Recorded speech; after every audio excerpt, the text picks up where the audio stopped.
kita lanjutkan kajian kita. Bismillahirrahmanirrahim. Qala al-musannif rahimahullahu ta'ala wa nafa'ana bihi wa bi ulumihi wa bi ulumikum wa bi ulumi sa'iri ibadillahi sholihin ila amqala.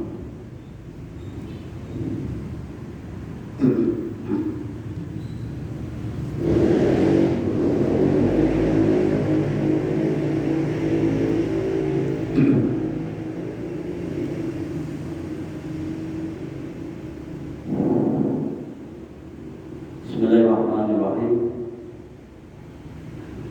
Wa yu'fa amma jabba min takisari tuyur.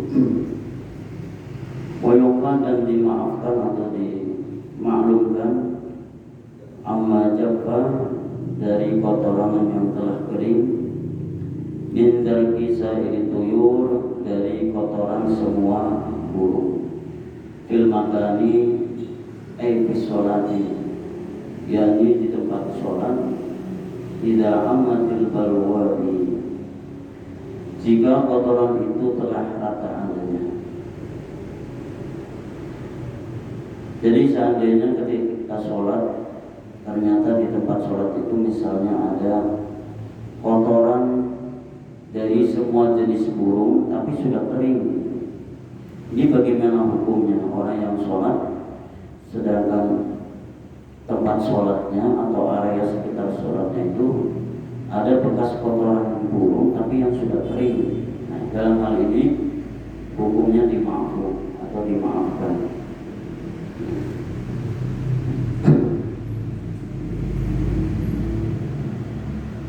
Wa qadiyatu kalam al-majmu'i al-afu, dan menghukumi sebagaimana disebutkan di dalam ucapan di dalam kitab Majmu', juga dihukumi ma'ruf bisawi wal badani aidan. Bagaimana misalnya kotoran dari burung tadi misalnya menempel di salah satu baju atau badan kita tapi sudah kering, ini juga dihukumi ma'ruf. Jadi di dalam kitab Al-Majmu' disebutkan demikian. Nah, bagaimana hukumnya kalau misalnya yang menempel di baju kita atau di badan kita itu misalnya darah yang sudah kering, tapi statusnya sama. Jadi kalau ada orang sholat ternyata bajunya ada bekas darah yang sudah kering, misalnya dia korengan di sini di punggungnya gitu, ya, tanpa sadar misalnya korengnya kemudian lukanya itu membuka, ya, ternyata itu ada darah yang menempel gitu ya di bajunya tanpa dia sadari. Kalau memang betul dia tidak menyadari, ya, artinya memang dia nggak tahu kalau misalnya di bajunya itu ada bekas darah dari lukanya misalnya dan sudah mengering darahnya, maka ini hukumnya dimaafkan. Kecuali kalau memang darahnya sudah masih kelihatan masih basah dan masih mengalir, nah ini otomatis najis, ya. Wala yuqfa, dan tidak dimaafkan atau tidak dimaafkan an ba'ril fa'ri, dari kotoran tikus. Nah, ini berbeda. Kalau kotoran tikus, ya, walau ya bisa meskipun sudah kering tetap saja dihukumi najis, ya. Karena baunya mungkin, ya, baunya juga sangat menyengat, ya, baik tikus maupun curug gitu, ya. Ini kan baunya sangat menyengat, ya, baik dalam keadaan masih basah maupun kering juga baunya sangat tidak mengenakan. Nah, untuk jenis kotoran tikus ini meskipun sudah kering, ketika kita menginjaknya misalnya tetap saja dihukumi tidak dimaafkan atau tidak dimaafkan. Alal aujah, menurut yang kaul yang lebih unggul, ya, menurut pendapat ulama yang lebih unggul, bahwa untuk jenis kotoran tikus meskipun sudah kering tetap saja dihukumi najis. Lakin afdal, akan tetapi berfatwa Syekhuna guru kita Ibnu Ziyad yaitu Imam Ibnu Syihab, kaba'il mutaakhirin, sebagaimana juga diberikan fatwa oleh sebagian ulama mutaakhirin, bil afwi anhu, dengan dimaafkan. Idza ammatil balwa bihi, jika memang kotoran dari tadi jenis burung tadi ya, kotoran burung itu memang sudah mengering dan merata, artinya sudah remuk gitu ya, sudah tidak mengental lagi, artinya sudah remuk, sudah merata. Itu seandainya memang ada di tempat kita sholat, maka itu hukumnya dimaafkan. Dan pertanyaannya, bagaimana dengan kotoran sapi? Kotoran sapi kan banyak yang digunakan untuk pupuk ya. Ini bagaimana hukumnya seandainya kita menginjak itu? Ini kan biasanya kotoran sapi digunakan untuk apa namanya ya, bisa ditaburin di pohon belimbing misalnya ya, untuk apa namanya, untuk pupuk ya, pupuk raya. Nah, dalam hal ini para ulama fikih, yaitu Imam Hanafi, Imam Maliki, Imam Syafi'i, dan Imam Hambali, ketika menghukumi tentang kotoran binatang yang halal dagingnya untuk dimakan, menurut pendapat Imam Syafi'i dan Imam Hanafi tetap dihukumi najis. Baik itu kotoran ayam, ya, kotoran kambing, kotoran sapi, seandainya kita menginjaknya, itu hukumnya tetap najis. Tapi berbeda dengan pendapat Imam Malik dan Imam Hambali. Beliau berpendapat bahwa binatang yang dagingnya halal dimakan itu hukumnya tidak najis, tapi air kencingnya nggak najis, kotorannya nggak najis. Nah ini pendapat beberapa pendapat para ulama ya. Karena kita lebih condong ke pendapat Imam Syafi'i, ya kita ambil pendapat Imam Syafi'i saja. Menurut Imam Syafi'i, jadi semua jenis kotoran yang dikeluarkan oleh binatang yang halal dimakan dagingnya, berarti status kotorannya hukumnya tetap najis. Inilah namanya fikih, ya. Tidak jauh dari perbedaan pendapat. Silakan mau ngambil yang mana gitu. Ya. Tapi kita karena mayoritas Imam Syafi'i, kita mengambil pendapat Imam Syafi'i. Qaumumiha fi darokit tuyur, seperti umumnya ya, telah baratannya kotoran burung tadi. Wala tasihu, dan tidak sah sholatuman, sholatnya seseorang hamala, yang membawa atau menggendong mustajmaron, orang yang istinja dengan batu, atau hayawanan, atau menggendong hewan, bimang fadihi najasun, yang jalan keluar kotorannya terdapat najis. Ya, ini tidak sah hukumnya seseorang misalnya dalam keadaan sholat, dia menggendong hewan misalnya, dan hewannya itu keluar dari apa namanya, tuburnya keluar kotoran. Nah, maka orang yang sholat ketika membawa ya, kotoran ya, membawa binatang yang binatang tersebut keluar kotoran najisnya, ya berarti sholatnya tidak sah. Ini seandainya terjadi seperti itu. Mungkin kalau digambarkan, seandainya ada seorang sholat sambil menggendong anaknya yang masih kecil, kemudian anaknya yang masih kecil itu pakai pampasnya sudah kepenuhan, bocor misalnya, merembes di bajunya, itu berarti najis, berarti sholatnya batal. Kalau kita lihat di Masjidil Haram atau di Madinah, itu kan ada ya orang tua sholat sambil menggendong anaknya. Nah, itu seandainya anaknya yang ikut sholat bareng orang tuanya dengan posisi digendong di belakang, kemudian kencing ya, meskipun menggunakan pempes, tapi pempesnya sudah penuh, kemudian bocor, rembes, berarti sholatnya batal. Seandainya merasakan bahwa badannya merasakan ada air yang menempel di badannya, berarti sholatnya hukumnya tidak sah, batal. Mudabka, atau membawa binatang yang disembelih usila madbahu yang tempat penyembelihannya itu sebenarnya sudah dicuci, sudah dibersihin, duna jaufihi, akan tetapi tidak mencuci perutnya. Ya. Jadi ada orang misalnya menggendong binatang yang sudah disembelih sebenarnya, sudah disembelih di tempat sembelihan dan sudah dicuci, cuman ada bagian jeroannya yang masih belum dicuci misalnya, maka tetap sholatnya ya batal. Ada orang sholat sambil ya, misalnya mengantongi salah satu daging dari binatang yang dari disembelih misalnya apanya ya, apinya atau misalnya apa, mohon maaf, pelernya misalnya, peler kambing atau kan ditaruh misalnya di bajunya ya. Nah itu kalau misalnya belum bersih dicucinya ya berarti sholatnya batal. Mayitan atau membawa bangkai ya, tohiron yang suci, keadamiyin wasamakin, seperti manusia misalnya, kemudian ikan misalnya, yusalu batimu yang sudah dicuci ya bagian dalamnya.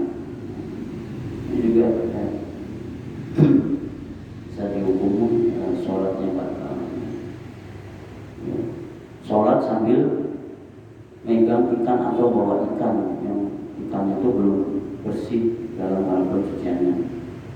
Itu juga misalnya membawa mayitnya sudah mati tapi masih belum bersih, misalnya ada kotoran entah dari kubulnya atau tubuhnya yang belum dibersihkan ya.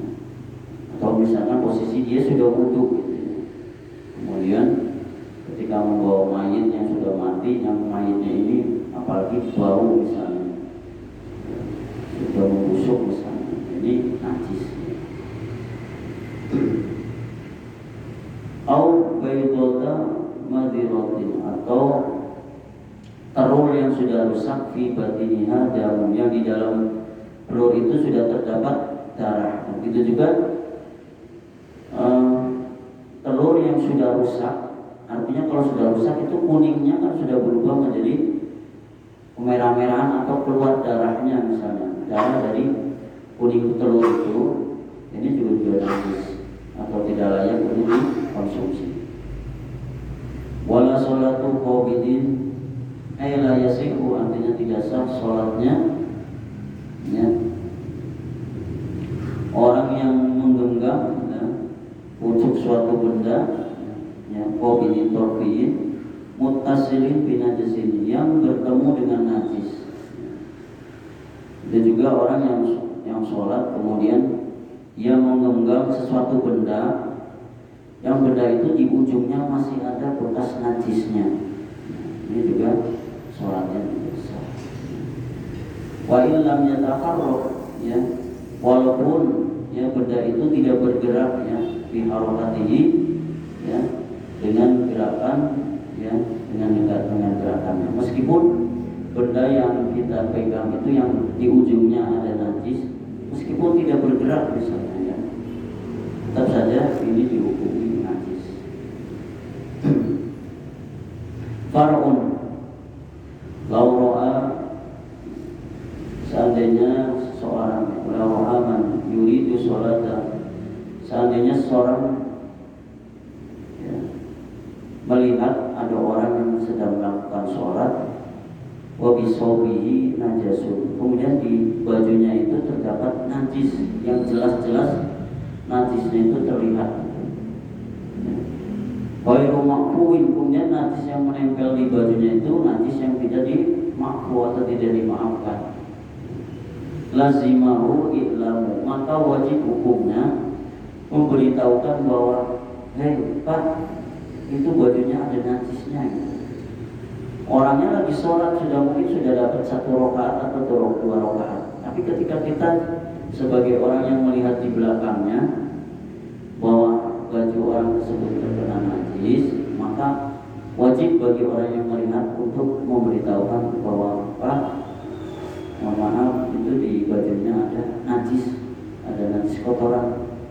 Coba dilihat, meskipun lagi sholat, boleh kita batalkan sholatnya orang tersebut daripada nanti ya dia berdosa. Karena ini juga kebatilan. Jadi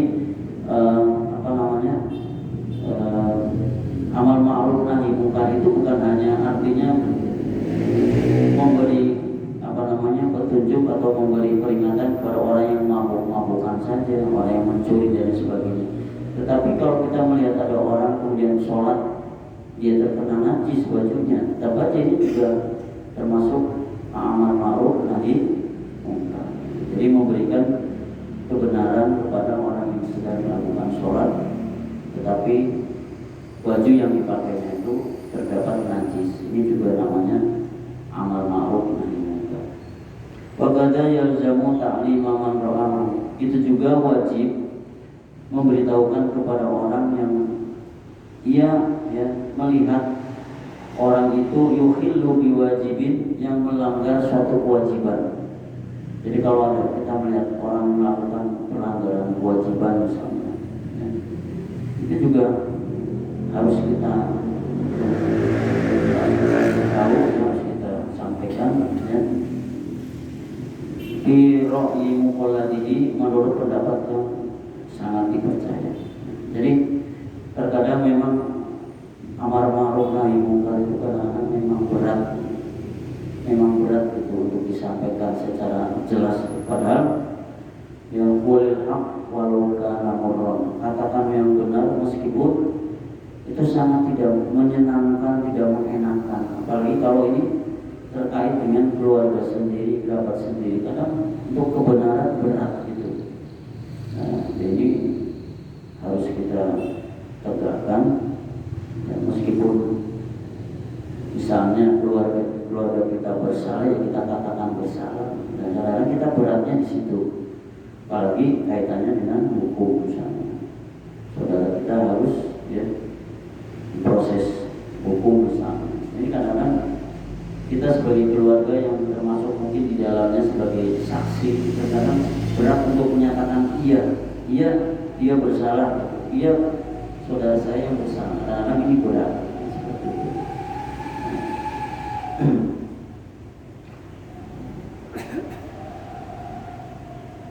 Tatimmatun yajibu al-istinja.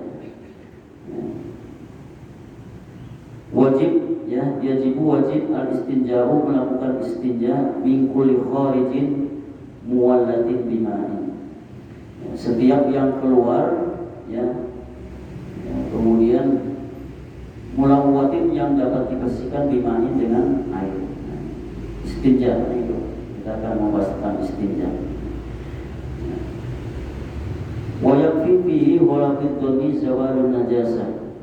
Wa yakfi fihi, maka cukup dalam hal istinja itu ghalaqatu dhanni zawalan najasah. Kita berkeyakinan, kita percaya bahwa setelah kita melakukan istinja bahwa najis yang ada di badan kita itu betul-betul sudah hilang.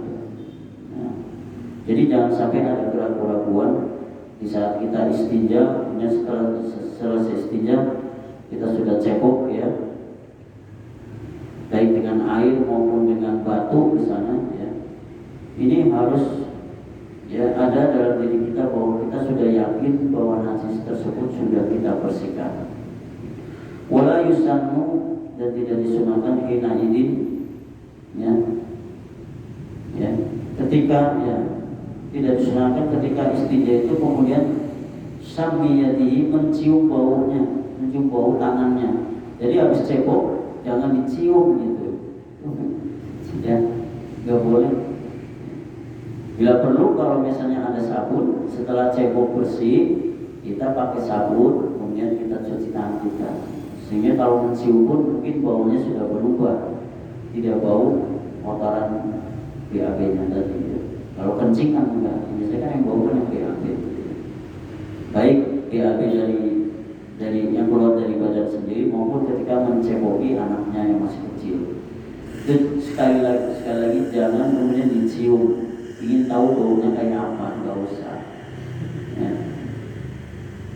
Wayang bayi dan dianjurkan al-istirqa ya, mengendorkan ketika istinja itu ya, mengendorkan di Allah ya pokok atau supaya bekas dari kotoran yang keluar dari badan kita itu tidak ada yang masih menempel gitu. Jadi usahakan pantatnya itu sudah dalam keadaan yang melebar gitu, supaya semua kotoran yang ada di sela-sela keluarnya yang kotoran tadi itu benar-benar sudah tersapu bersih, sudah bersihkan, tidak ada yang menempel. Kita tu'ifi ya, pada lipatan-lipatan ya, lipatan-lipatan dubur itu ya, direnggangkan posisinya sarojil mi'adi ya, pada lipatan-lipatan tepian lubang dubur. Nah, jadi direnggangkan posisinya ketika mau cepok gitu, supaya bekas kotoran yang keluar dari dubur itu betul-betul ketika kita bersihkan semuanya dalam keadaan sudah steril, sudah dibersihkan.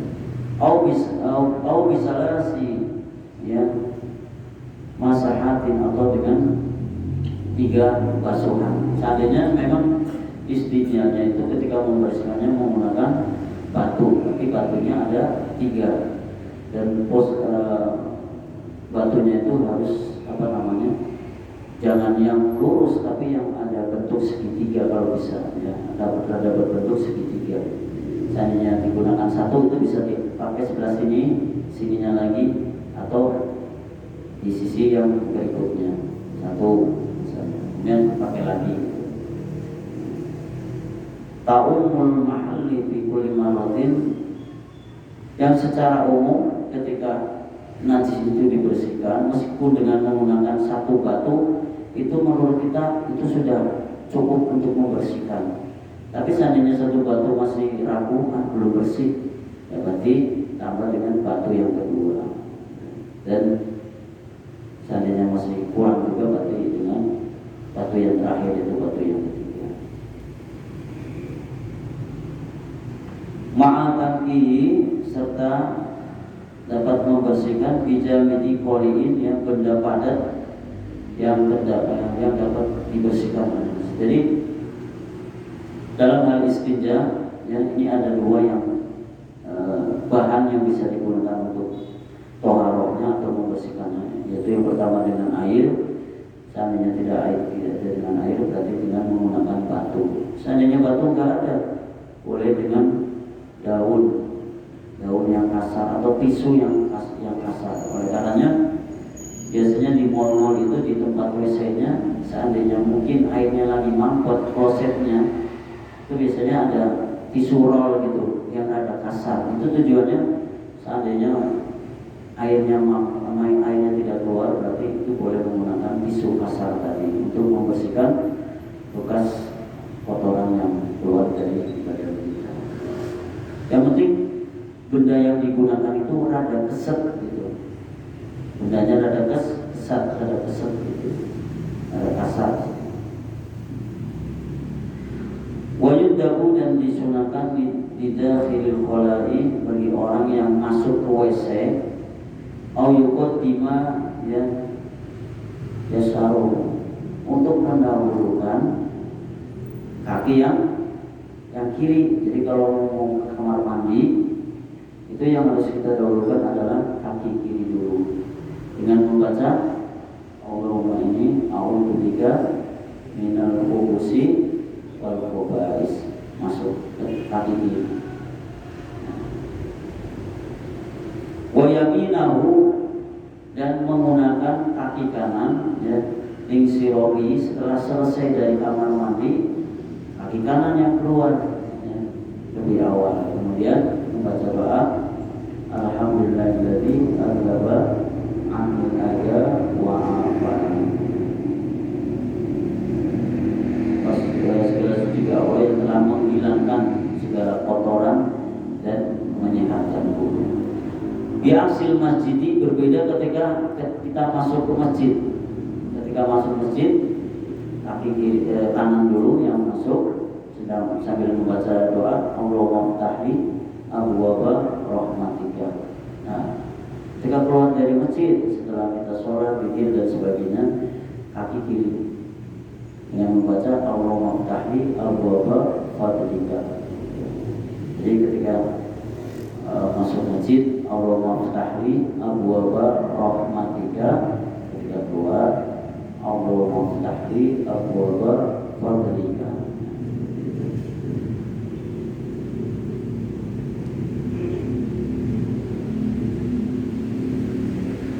Wa yudhi ayusannu, disunahkan menyingkirkan ma'alaihi mu'adzamun, sesuatu yang mengandung keagungan, ya. Min Qur'anin wasmin nabiyyin aw malikin, baik itu dari Al-Qur'an atau nama-nama nabi atau bahkan nama malaikat. Jadi jangan sampai ketika kita masuk WC itu kita mengantongi Al-Qur'an. Al-Qur'an masih ada di sini misalnya, Al-Qur'an kecil, baik itu yang terjemahan, yang juz amma atau yang 30 juz tapi yang bisa disaku, itu hukumnya bahkan dosa, ya. Bagaimana bagi orang misalnya pas ke WC kaosnya ada tulisan-tulisan yang mengandung kata-kata yang mengagungkan, baik itu mengagungkan Al-Quran, mengagungkan nama Nabi atau nama malaikat, ya ini bahaya, ya. Jangan sampai ya, kalau kaosnya banyak ada tulisan-tulisan Arab yang ternyata itu mengandung nama keagungan Allah Subhanahu wa Ta'ala. Ini juga ya, sudah dilepas dulu. Walau mustarokan ka'izizin, meskipun nama itu digunakan untuk orang lain, misalnya Abdul Aziz gitu. Di kaosnya ada tulisan Abdul Aziz, ya, hamba yang mulia misalnya. Nah ini kalau misalnya dia sudah mengetahui bahwa baju yang dipakainya itu ada tulisan yang mengandung arti mengagumkan, dia tahu dia sebaiknya ya baju itu atau kaos itu dilepas dulu ketika dia mau masuk WC. Atau misalnya dia memegang kertas, di dalam kertasnya itu ada tulisan Ahmad, ada tulisan Nabi, itu. Atau tadi di bajunya juga misalnya ada nama-nama Ahmad misalnya, maka artinya yang terpuji, ya. Dan ini juga sama, jadi nggak boleh. Jadi hati-hati ketika kita masuk ke WC, apakah di baju kita, kantong baju kita ini ada kertas juga, mungkin ada catatan-catatan ayat Al-Quran atau hadis misalnya, atau nama-nama lain dari nama Nabi atau nama malaikat, ya, baik itu di baju maupun di kertas yang kita bawa ketika saat kita masuk ke WC. Wa yasqutu ayyusannu yasqutu, disunahkan untuk diam hala khuruji kharijin, ya, ketika ya, keluar dari WC, ya. Atau misalnya di dalam WC pun kita nggak boleh bercanda, nggak boleh ngobrol, nggak boleh ngomong, nggak boleh nyanyi. Ya biasanya bapak-bapak yang hobi ngerokok kan, BAB biasanya sekalian ngumpul gitu, ya, sekalian hisap gitu. Daripada ngomong yang nyanyi, daripada bersiul juga hisap biasanya. Ya, jadi nggak boleh di kamar mandi ngobrol. Atau misalnya ada istrinya, ya tadi kunci ditaruh di mana ya? Istrinya nanyain itu, dan suaminya lagi di kamar mandi. Jadi sebenarnya nggak boleh. Kalau nggak suaminya keluar dulu, kepalanya minimal dari pintu, itu di sana naruhnya. Paling keluar kepalanya gitu.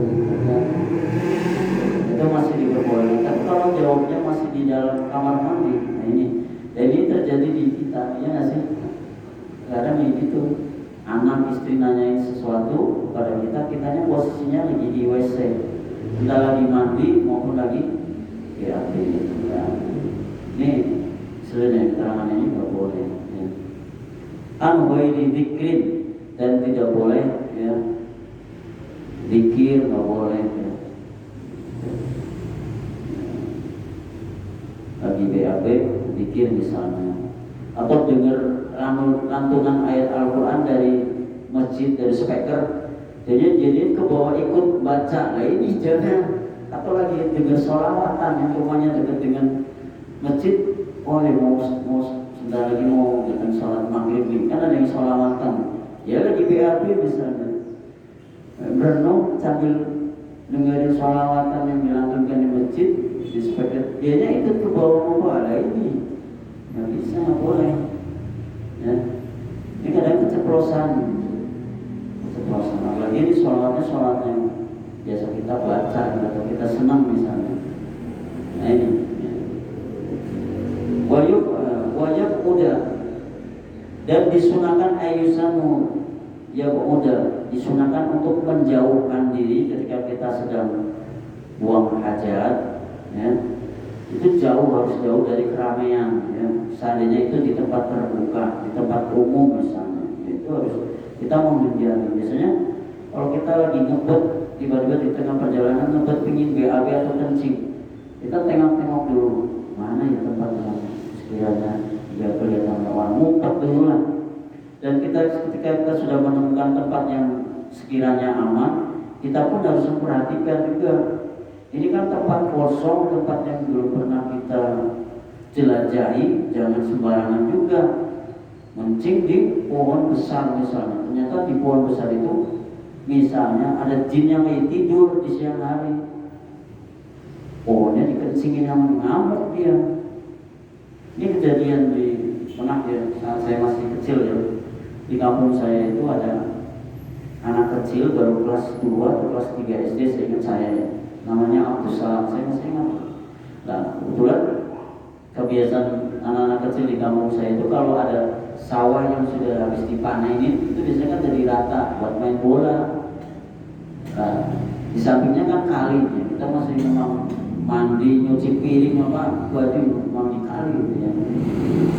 Dan si bocah ini Abdul Salam ini ketika sudah selesai main bola, sudah buka celana dan sebagainya, mau mandi di kali, mau lompat di jembatan kan biasanya dulu saya dan teman-teman itu belajar salto di situ, karena di tengah sungainya nggak ada batu dan dalam, jadi buat belajar salto.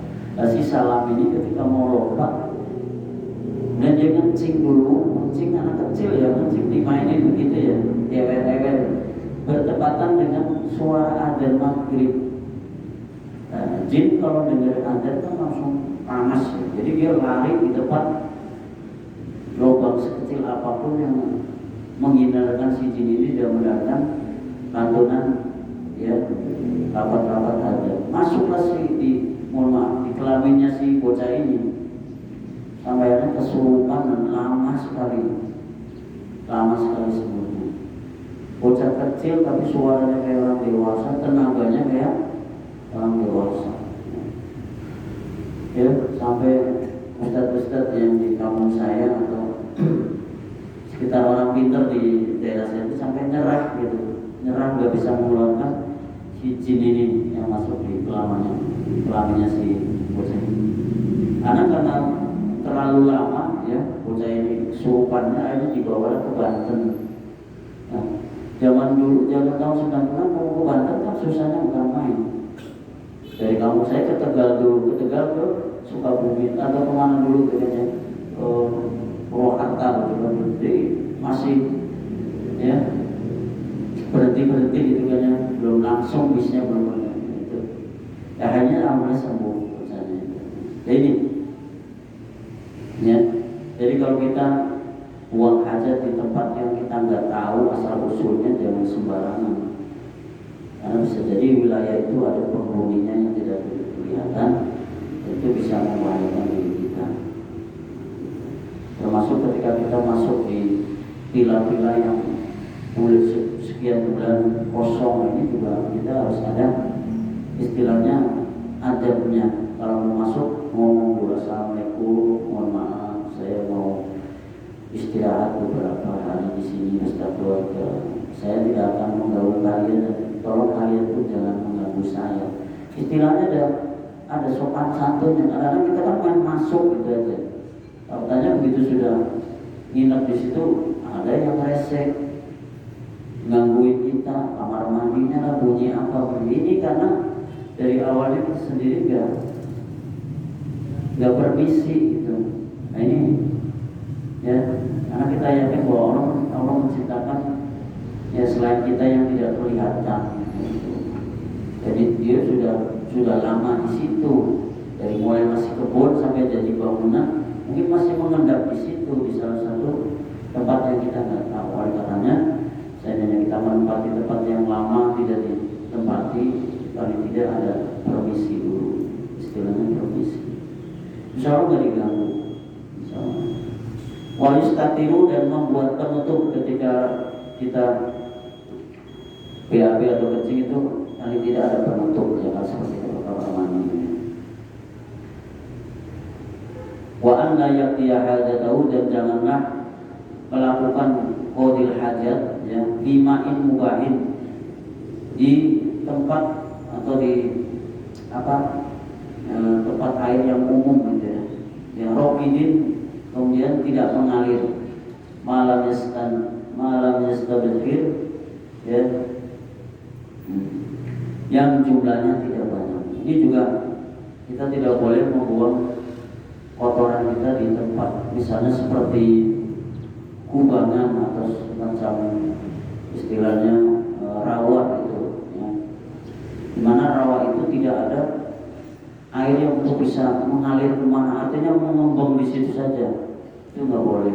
Karena khawatir nanti kotoran kita juga ada di situ terus, karena nggak jalan ya. Karena alirnya tadi kan tetap di situ. Ini nggak boleh. Khawatir nanti mencemari air itu tersebut. Kemudian secara etika dipandang juga kurang etis ya. Seandainya kita membuang kotoran di sungai atau di tempat air yang airnya itu tidak ada jalan keluar, airnya mau keluar kemana, ngomong di situ saja, itu nggak boleh. Demikian, insya Allah nanti di minggu kita lanjutkan kembali terkait dengan masalah istrinya. Demikian dapat saya sampaikan. Yang mohon maaf jika benar murni semata-mata datang dari Allah Subhanahu Wa Taala. Jika ada kesilapan dan kekurangan murni dari Wallahul muwaffiq ila aqwamit thoriq. Wassalamualaikum warahmatullahi wabarakatuh.